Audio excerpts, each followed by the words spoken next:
the Indian Muslim community.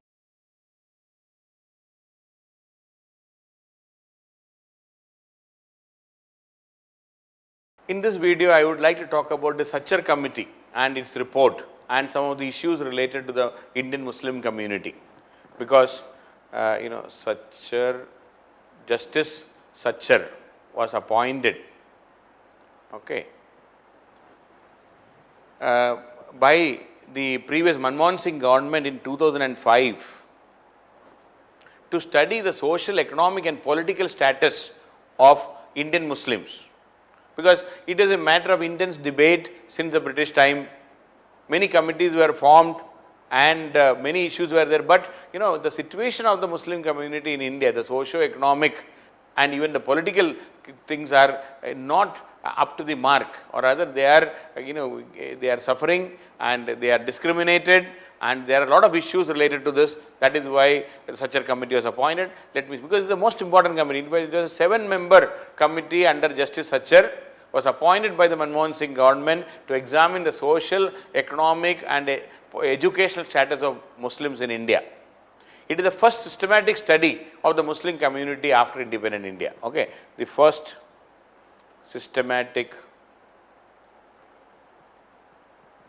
study on the Muslim community after independence, and the observations are very startling. The report presented a very painful picture of the status of Indian Muslims in India. It pointed out a very I'll say heartbreaking statement by the committee. It said the Muslims carry the double burden of being labeled as anti-nationals and also as being appeased at the same time. One side you brand them, many of them, anti-national, and on the other side you are being accused of being appeased by the government, and on the other side they are being appeased at the same. So he said, it pointed out that Muslims carry the double burden of being labeled as anti-national and as being appeased at the same time. They need to prove their nationalism and patriotism on a daily basis. SACHAR committee very painfully said they need to prove their nationalism and patriotism on a daily basis. Nationalism and patriotism on a daily basis. They need to prove their nationalism and patriotism on a daily basis. And so this is something very unfortunate. If you are questioned, if your nationalism is questioned, if your patriotism is questioned, see, please remember, patriotism and nationalism is not based on religion. It cannot be religion based. India is a secular state. Every citizen, irrespective of the religion, he or she should have and will have the feeling of oneness and togetherness with the India. That is what we should try, and it is not determined by religion. Religion cannot dictate your nationalism and patriotism. That is the reality, but unfortunately that is tested on a daily basis. That is what SACHAR committee said. See, now some facts and figures SACHAR committee said. There are 13.4% Muslims of the total population of India. 13.4% are Muslims in India. So only 13.4% of the country are Muslims, but their representation in government job, Muslim representation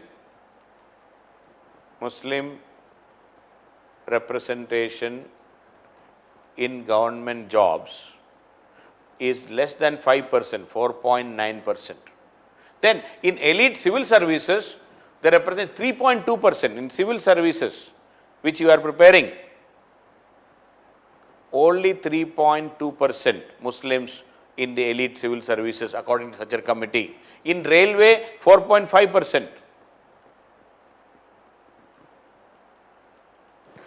Railway, and of which 99% of them are in the lower level. Out of this 4.5 also, 99% in lower level. No higher level officer. Also, the Muslims are less access to educational facility, particularly higher education. Only 3.4% of the Muslims are graduates. SACHAR committee report, only 3.4% are graduates.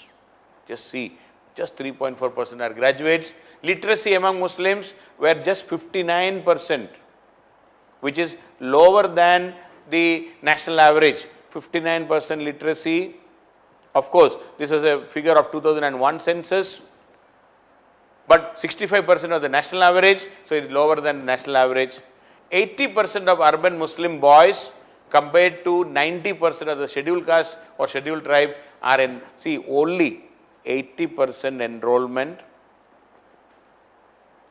of boys, Muslim boys, compared to 90% of scheduled caste, scheduled tribe boys enrollment.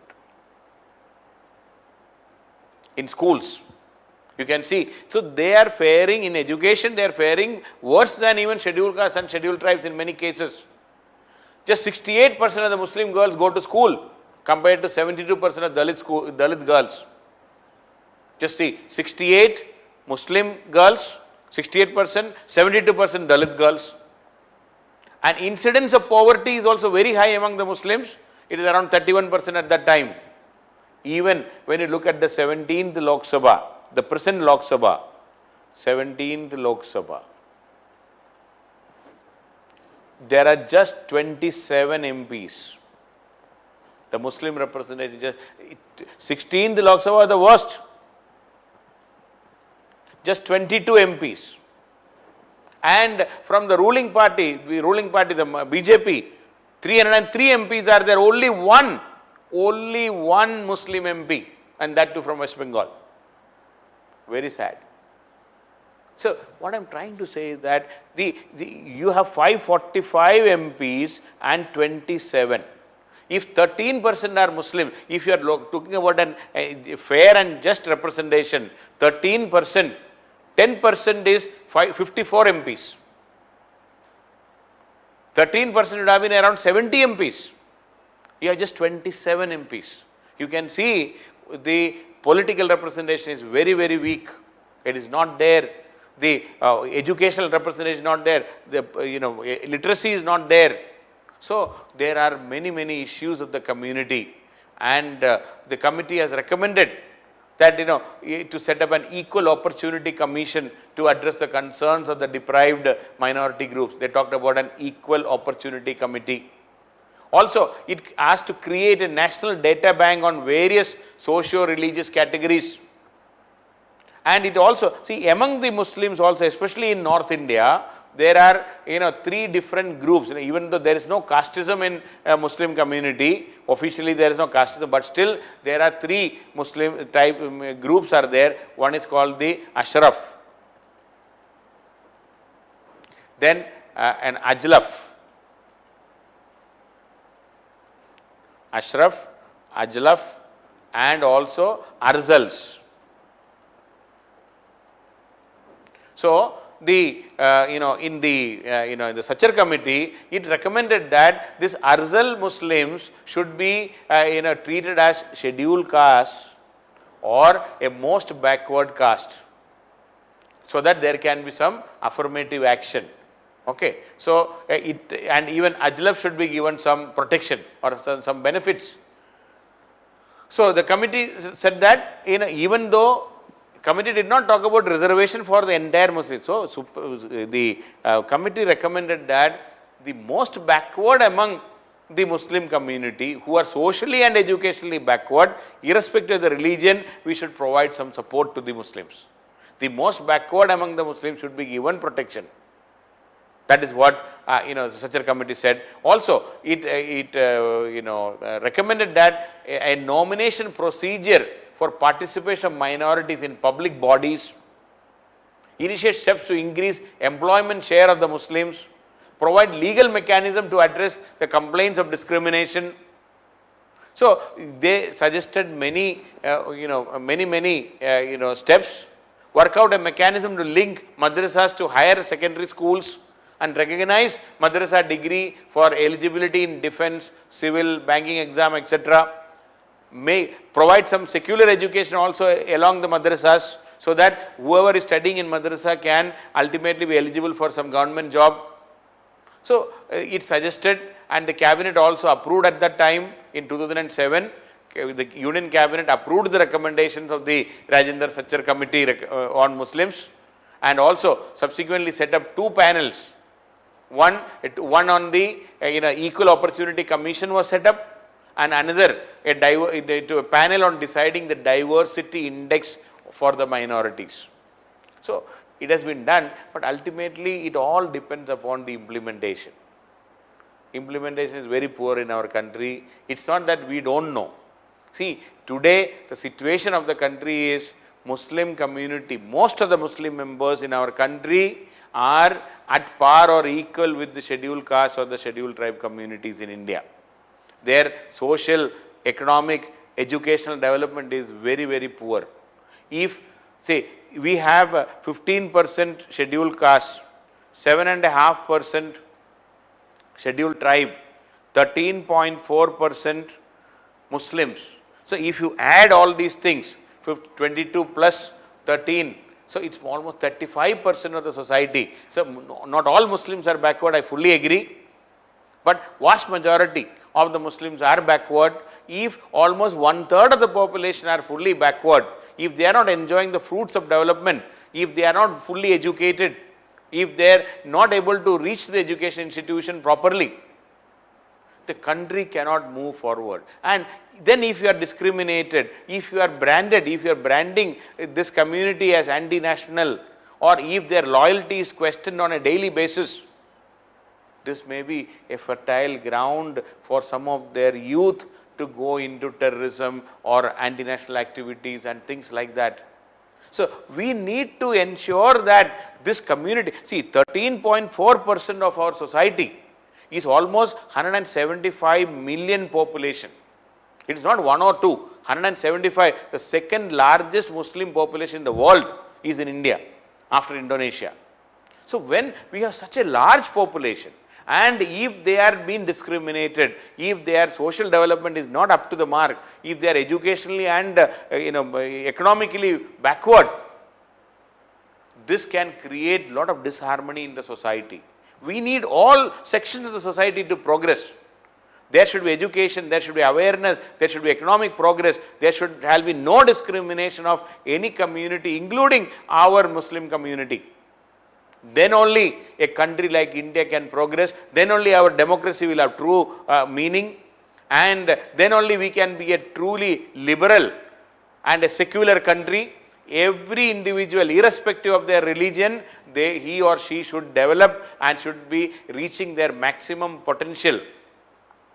Spiritual, moral, physical, development of the individual should be there.